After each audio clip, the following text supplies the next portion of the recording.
Okay, so this time our topic is meta-analysis and systematic reviews, no, specifically for business, no.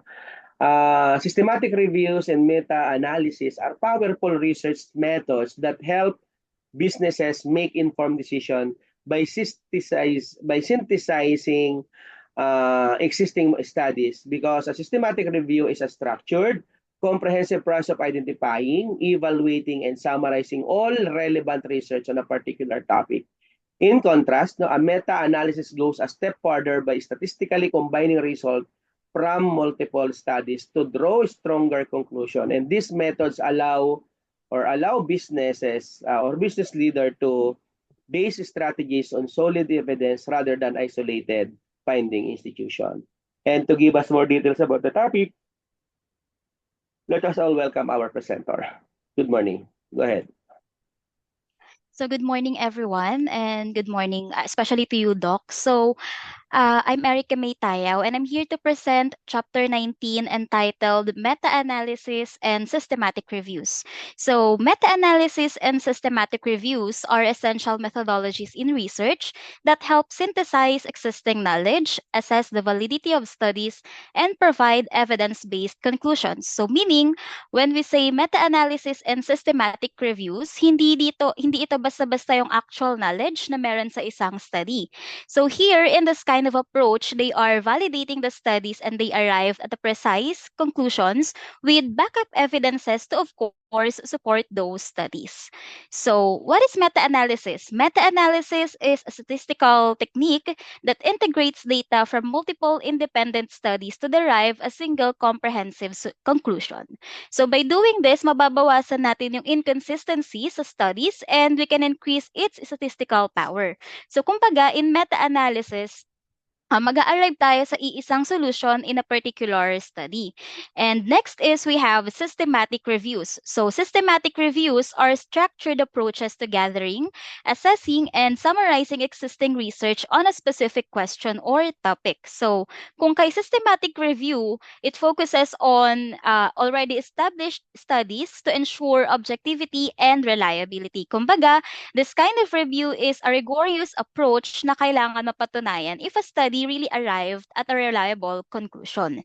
So, this report discusses key aspects of these methodologies, including conducting systematic reviews, quantitative methods in meta-analysis, identifying and resolving publication bias, and applications in evidence-based research. So now let's proceed to conducting systematic reviews of literature. So a systematic review is a structured and comprehensive analysis of existing research literature on a particular study or topic. It follows a predefined protocol to minimize bias and ensure reproducibility. So there are key steps in conducting a systematic review, and it includes first, planning. So defining the protocol is the first step of an SLR since it describes the procedures involved in the review and acts as a log of activities to be performed. So, of course, in every study, planning is very important. Hindi pwedeng mag-create ka lang ng investigation about a study without a proper planning. So, of course, you have to establish your goal when conducting an SLR, and that is to ensure replicability of the review. So next step, we have defined peacock and synonyms. So when we say peacock, it pertains to population, intervention, comparison, outcome, and context. So criteria breaks down the SLR's objective into searchable keywords and help formulate research questions. So now, itong si Peacock, ginagamit na talaga siya sa iba't ibang fields to encourage the researchers to consider components of the research questions. Meaning, this kind of formula is already credible and effective when it comes to creating research questions. So next, we have defining the research question. So defining the research question is clearly outlining the objectives and scope of the review. So let's say, for example, in the Philippine healthcare, kayo ng grupo mo is conducting a study about the effectiveness of herbal medicines like lagundi and tawa-tawa in treating respiratory illnesses. So, di ba hindi mo pwedeng sabihin na herbal medicine hindi mo pwedeng sabihin lang na herbal medicine because there are hundreds or even thousands of herbal medicine in the whole wide world. So, dapat alam mo yung objective ng study mo, which is the effectiveness, and yung scope ng review mo, which is only Lagundi and Tawa-Tawa Herbal Meds here in the Philippines. And for me, a researcher must know and should be precise kung ano ba talaga yung scope ng study niya para doon lang siya magfo-focus. So the more na alam mo kung ano yung boundaries ng research mo, the more you could collate facts that would contribute to it. So I also have here sample research questions. So sample number 1, what is the overall effectiveness of Lagundi and Tawa-Tawa in managing respiratory illnesses such as asthma, bronchitis, and pneumonia in the Philippine population? So, number 2, how do the medicinal properties of Lagundi and Tawa-Tawa compare to conventional pharmaceutical treatments for respiratory infections? So, last one, we have what are common dosages and forms of administration, like for example, tea, capsules, or syrups of Lagundi and Tawa-Tawa, and how do they impact treatment outcomes? So next, let's proceed on literature search study. So using multiple databases such as PubMed, Scopus, and Philippine-based repositories like Herdin Plus to collect relevant studies. So it is very important that we have multiple resources where we can conduct our review. Pero syempre, again, hindi pwedeng basta-basta lang yung pagkukunan mo ng review or resources. It needs to be credible, whether it's a website or a study. Kasi kaya ka nga nagkakonduct ng review mo about a particular study to ensure its stand and credibility, pero gagamit ka naman ng hindi credible na site, di ba? It's very wrong. So next, we have screening and selection. So applying inclusion and exclusion criteria to filter relevant studies. So for instance, a study on the impact of online learning may focus only on research conducted during the COVID-19 pandemic in the Philippines. So just like with the scope of your study, again, dapat alam mo yung timeline ng study mo. Diba? Dapat may criteria ka, hindi yung para hindi maguluhan yung review mo. Dapat alam mo yung specific time kung saan mo lang ikakonduct yung study mo. And next, we have data extraction, collecting important information from selected studies, such as sample size, methodology, and findings. So, lahat ng na-extract mong information, pagasamahin mo lahat yan to end up with a conclusion. So, dyan magagaling lahat ng data na gagamitin mo to suffice, of course, your study. So, next, we have quality assessment. It's evaluating the reliability and validity of the studies using tools like Cochrane Risk of Bias tool. This ensures that only high-quality studies contribute to the review. And lastly, we have data synthesis and reporting. So summarizing findings and drawing conclusions that can inform policy or practice. So this step includes qualitative and quantitative synthesis methods. So dito sa part na to, lahat ng na-locate mo na data ay kailangan mong bigyan ng meaning or kahulugan. So in short, you need to analyze what you need to analyze what those data means and kung saan mag-end up yung study mo.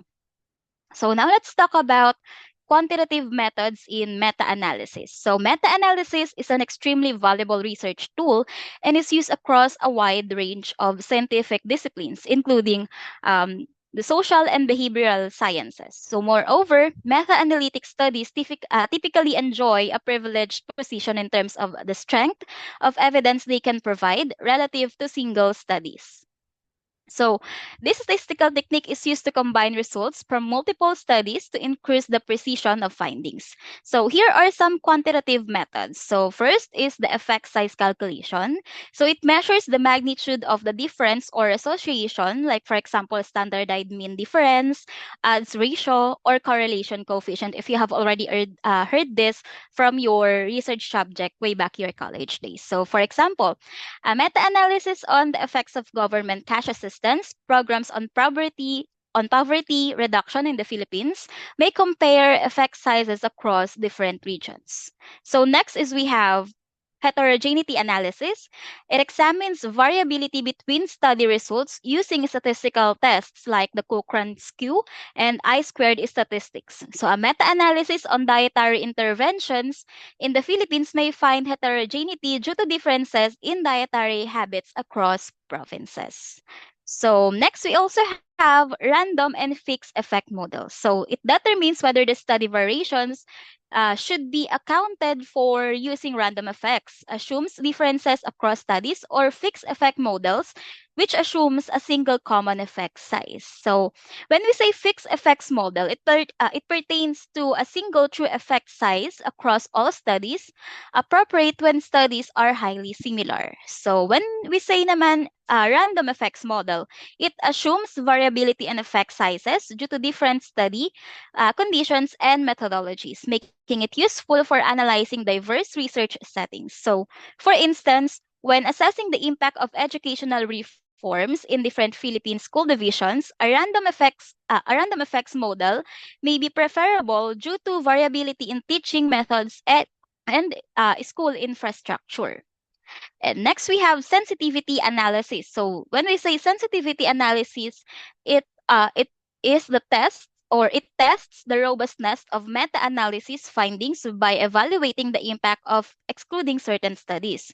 So this method helps to identify if yung specific study or data na nakuha mo is nakaka-apekto ba sa buong review mo or investigation mo. Like, for example, removing studies with small sample sizes in meta-analysis on dengue prevention may ensure consistency in conclusions.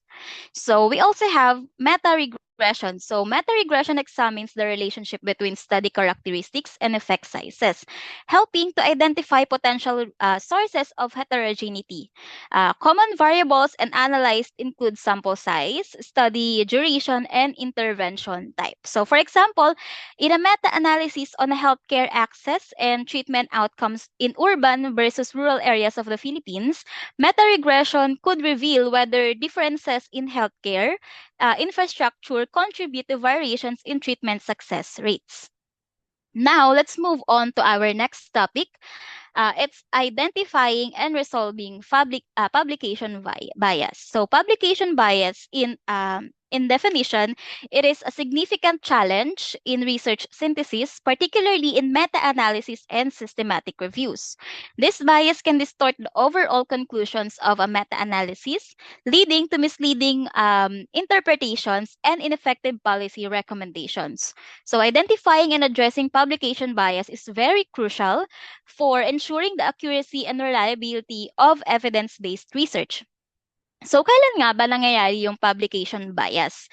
So, nangyayari to, for example, gumawa tayo ng research or review for a specific study. And if ang result ng study mo is positive, then more likely mas mapublish siya kesa dun sa mga studies na nagkaroon ng negative findings or results. So now let's talk about what are the causes of publication bias. So there are several factors contribute to publication bias. First is the preference for positive results. So in journals and researchers may prioritize studies that report statistically significant findings, leading to underrepresentation of negative or null results. So of course, in journals, especially mas prioritize nga naman yung study na maganda yung kinalabasan kaysa dun sa study na mayroong negative findings. But sometimes it's really good to see both side of the study and not just the positive one. Kaya nga tayo nagkakonduct na investigation to weigh the results. So we also have selective reporting. So researchers may omit non-significant outcomes from their studies, leading to an incomplete representation of data. And next, we have funding and institutional bias. So studies funded by industry or specific organizations may selectively report favorable findings to align with sponsor interests. So of course, if one study is being sponsored by someone powerful or influential, syempre mas ma-prioritize yung publication nito over those studies na wala namang sponsor, 'di ba? Kaya nga there is a word where we call publication bias because literally even in studies there are biases. So next we have language and accessibility bias. So research published in major international journals is often in English, potentially excluding the valuable studies in other languages. So syempre usually ng published na studies or reviews are in English language. So kaya nagkakaroon ng publication bias dahil hindi nabibigyan ng parehas na importance yung other studies engraved with other languages tulad kung paano pagtuunan ng pansin yung studies or reviews that is engraved in English language. Lastly, we have time lag bias. So, studies with significant results may be published faster than those with non-significant findings, affecting timely access to comprehensive data. So, meaning even sa publishing time may bias. The more na mas helpful and significant yung study mo, mas mauuna siya sa linya for publication. So, there are also methods for identifying publication bias. So several statistical and visual techniques are used to detect publication bias in meta-analysis. First is the funnel plot analysis. A funnel plot is a scatter plot of study effect sizes against their standard errors. And if no publication bias exists, the plot should resemble a symmetrical inverted funnel. Meaning, true funnel plot analysis, kapag ang lumabas ay symmetrical inverted funnel, ibig sabihin walang publication bias.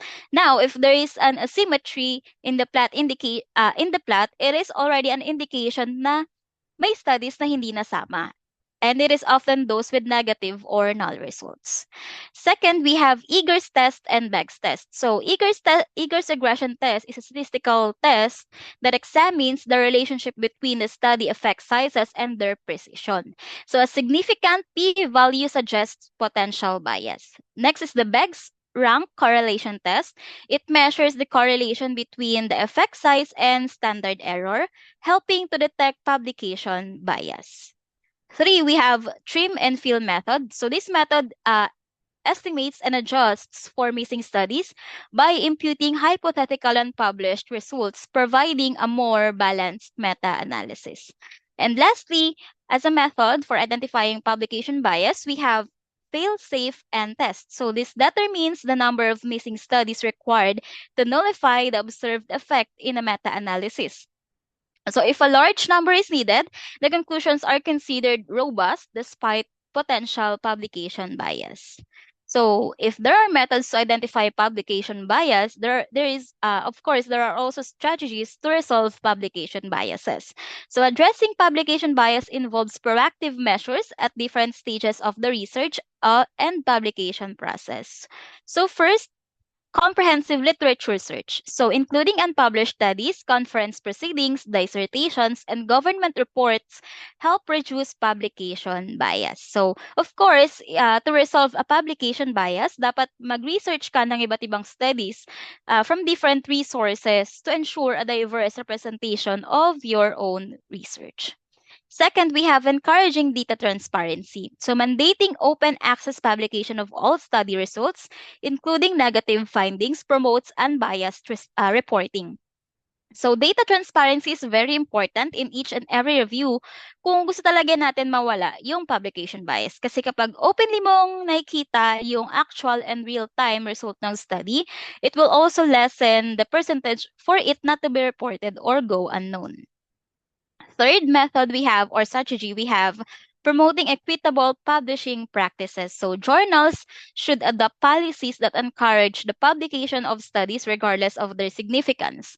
So for researchers, dapat required sila na i-publish yung isang study even if hindi maganda yung result na kanalabasan ng study. Hindi lang dapat positive results yung ipapublish natin or ipapublish ng mga publishers for public viewing. Lastly, we have strategies in meta-analysis. Sensitivity analysis in meta-analysis. So conducting meta-analysis with and without suspected bias studies can help assess their impact on overall findings. So using statistical correction methods such as trim and fill helps adjust for potential biases. And now let's talk about applications of meta-analysis in evidence-based research. So meta-analysis plays a crucial role in evidence-based research by systematically synthesizing data from multiple studies to derive a more reliable conclusion. So this report explores key applications of meta-analysis in healthcare and education. So here are the applications of meta-analysis. First, we have the example of healthcare and medicine. So meta-analysis is extensively used in healthcare to evaluate the effectiveness of medical treatments, interventions, and public health policies. So here are some key applications. Like, for example, number one, evaluating drug efficacy. So meta-analysis combines clinical trial results to assess the effectiveness of medications. So, for example, usually ginagamit ang meta-analysis on herbal medicines such as, again, like what I've mentioned earlier, Lagundi and Tawa-Tawa here in the Philippines. And as a result of this research, they found out na pwede palang gawing gamot ang mga halamang ito into illnesses such as asthma and dengue fever. And next, we have assessing treatment outcomes. So in cancer research, meta-analysis compare different treatment approaches, such as chemotherapy versus immunotherapy, to identify the most effective strategies. So through this research as well, we can compare different type of treatment that all people need based on their illnesses. And kung ano ba yung mas better na mag-work among these treatments to different people. So lastly, we have public health interventions, so studies on vaccination programs, smoking cessation campaigns, and nutrition interventions use meta-analysis to evaluate their impact on population health. So next, we have education and learning outcomes. So meta-analysis helps in synthesizing research on teaching strategies, curriculum effectiveness, and student learning outcomes. So sa meta-analysis, hindi lang sa medicine pwede gamitin, kundi pati na rin sa educational purposes such as analyzing teaching methods, meta-analysis comparing traditional versus digital learning methods in Philippines schools, could provide insights into effectiveness of online education post-pandemic. So, di ba, simula pandemic, nagkaroon tayo ng online learning kung saan we don't need to be physically at the school. Kailangan lang natin buksan yung devices natin, magkaroon ng stable internet to have a class, just like what we're doing right now. So, through this kind of research, the effectiveness of this digital learning compared to face-to-face, or what we call the traditional learning, when it comes to educating the students. Next, we have assessing educational policies. So, studies evaluating the K-12 education system in the Philippines could use meta-analysis to provide to determine its impact on student performance and workforce readiness. 'Di ba kaya nga nagkaroon tayo ng K-12 program kasi sabi nila after SHS or senior high school, pwede ka na mag-apply into different kind of company or industry. But was that goal really achieved? Tinanggap nga ba sa mga company kahit SHS graduate? So this kind of research could really answer that specific study through a thorough review or investigation. And lastly, we have understanding cognitive development. So research on early childhood interventions, such as reading programs, benefits from meta-analysis to identify best practices for improving literacy rates. So those are the studies that we can use meta-analysis in evidence-based research. So now let's proceed to the last topic, which is the benefit of meta-analysis in evidence-based research. So first, we have improved decision making. So by synthesizing data from multiple studies, meta-analysis provides stronger evidence to guide policies and practices. So since by using meta-analysis, we can come up with different information or data that we can use as an evidence, mas mapapatibay nito yung research or yung study na kinakonduct mo. It is because it is based already on guided policies and practices. So next, we have enhanced statistical power. Combining smaller studies increases sample size and improves reliability of results. So just like what I have mentioned earlier in my report, those data can improve the credibility of your study since you'll be using an evidence-based research. Next, we have identification of research gaps. So meta-analysis highlights inconsistencies and areas requiring further investigation. So by doing meta-analysis, at the early stage of the study pa lang, malalaman mo na agad kung sang part ka nagkaroon ng lapses or kung sang part ba magkulang, 'di ba? And of course, if you identify those lapses or pagkukulang mo sa study mo, you can investigate it further para mas mapatibay yung study mo and mabawasan yung loopholes. And lastly, as the benefit of meta-analysis, we have cost-effective research approach. So instead of conducting new large-scale studies, researchers can use existing data to generate valuable insights. So by using this kind of research, hindi mo na kailangan maging scientist or whatsoever para lang makapag-produce ka ng result or for you to arrive at a specific conclusion. So you can use different kind of data or information that are relevant to your study or related to your study to come up with a definite result and conclusion. So in conclusion, as research continues to grow, improving methodological transparency and accessibility will ensure that systematic reviews and meta-analysis remain valuable tools for advancing knowledge and informing practice in Philippine context. So that's all for my report, and thank you for listening. Okay, thank you so much. No, in business research, no, systematic review used to gather insights on trends, best practices, and the effectiveness of strategies in areas like marketing, human resources, operations, or finance. Let's say, for example, no, a systematic review on employee retention might examine dozens of studies to identify which management practices consistently lead to reduce turnover. And this process helps organizations avoid reinventing the wheel and instead adopt strategies proven to work across industries and contexts. Meta-analysis enhances decision making by quantifying the overall effect of the business intervention or strategies. So let's say, for example, no, a meta-analysis might access the impact of digital marketing campaigns on sales performance across different industries. Through aggregating data from various studies, businesses can determine the average effectiveness of such campaigns and identify conditions under which they are most successful. One major advantage of this method is the evidence-based decision making. So rather than relying on single case study or anecdotal evidence, businesses can use systematic reviews and meta-analysis to make decisions backed by a broader and more reliable knowledge base.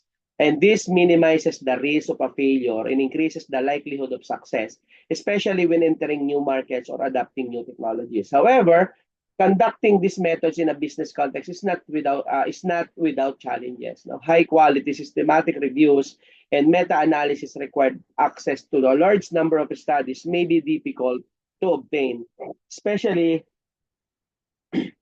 in niche or emerging industries. No? Moreover, many business-related studies are published in gray literature or internal reports, making them harder to locate and standardize of inclusion. Another limitation is the variability in study quality and methodology across business research. Unlike clinical research, no, business studies may use diverse metrics, sample sizes, and contexts, which can complicate synthesis. So researchers must critically assess and possible exclude low-quality studies to ensure the integrity of the final result. Despite these challenges, no business can outsource or collaborate with academic institution or research consultants to carry out systematic reviews and meta-analysis. So this partnership can help bridge knowledge gaps and create tailored evidence reviews aligned with the specific business goals. For instance, a logistic company might partner with a university to review best practices in supply chain optimization. Now, in conclusion, systematic review and meta-analysis are invaluable tools for business research. They provide a rigorous and comprehensive way to learn from past studies,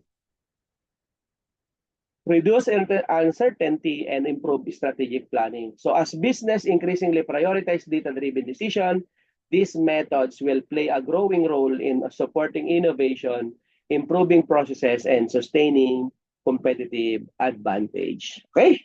So